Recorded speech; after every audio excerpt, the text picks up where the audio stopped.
जंगल काटे जा रहे हैं, प्रकृति को रोनते हुए विकास का पहिया चले जा रहा है। कब रुकेगा किसी को कुछ पता नहीं।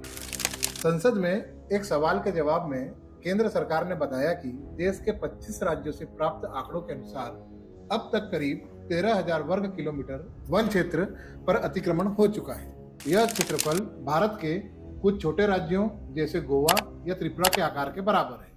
यह केवल एक आंकड़ा नहीं बल्कि उस सच्चाई की तस्वीर है जिसे बार बार अनदेखा किया जाता है। हमारे जंगल लगातार खत्म हो रहे हैं। जंगलों की कटाई को लेकर समय समय पर सवाल उठते हैं, विरोध प्रदर्शन होते हैं, अदालतों में याचिकाएं दाखिल होती हैं, मगर परिणाम वही रहता है, जंगल कटना बंद नहीं होता। इसका ताजा उदाहरण है छत्तीसगढ़ का हसदेव अरण्य, जहां हजारों हेक्टेयर जंगलों की बलि सिर्फ इसलिए दी गई क्योंकि वहां कोयला है।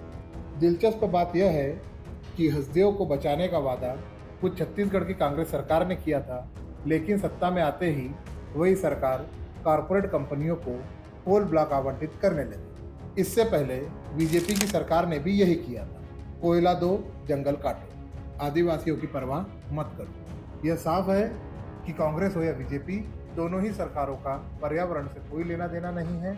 दोनों के लिए जंगल सिर्फ संसाधन है और पर्यावरण एक चुनावी मुद्दा बना। अब कुछ वैसा ही संघर्ष हैदराबाद केंद्रीय विश्वविद्यालय के पास काचा गाचीबोवली वन क्षेत्र को लेकर हो रहा है। करीब 400 हेक्टेयर में फैले इस वन क्षेत्र में 450 से अधिक प्रजातियां पाई जाती हैं। विश्वविद्यालय के छात्र और पर्यावरण कार्यकर्ता इस क्षेत्र को संरक्षित वन क्षेत्र घोषित करने की मांग कर रहे हैं, लेकिन तेलंगाना की राज्य सरकार ने इसे औद्योगिक विकास के नाम पर साफ कर देना चाहती है। विश्वविद्यालय इस जमीन पर अपना हक जताता है, जबकि सरकार का दावा है कि यह भूमि उसकी है। करीब 2.5 साल पहले उच्च न्यायालय ने फैसला सुनाया था कि विश्वविद्यालय के पास जमीन के मालिकाना हक के उचित दस्तावेज नहीं है।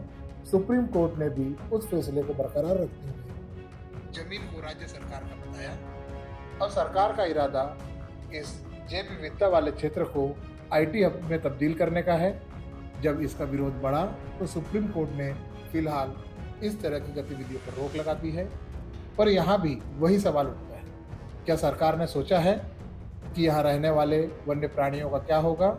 सुप्रीम कोर्ट ने यह सवाल सीधे राज्य सरकार से पूछा है, लेकिन अब तक इसका कोई ठोस जवाब नहीं मिला। आज की सच्चाई यह है कि सरकार किसी भी पार्टी की हो, उसकी प्राथमिकता वही रहती है, जंगलों का दोहन, आदिवासियों की अनदेखी और उद्योगपतियों की सेवा। कांग्रेस और बीजेपी दोनों ने अलग अलग राज्यों में दिखा दिया है कि उनके लिए पर्यावरण केवल एक टूल किट है जो वक्त पड़ने पर निकाला जाता है और फिर दरकिनारे कर दिया जाता है। हर पार्टी की सरकार विकास के नाम पर वनों को काटने में लगी है और यह विकास आम लोगों के लिए नहीं बल्कि खास कंपनियों और कॉरपोरेट घरानों के लिए होता है।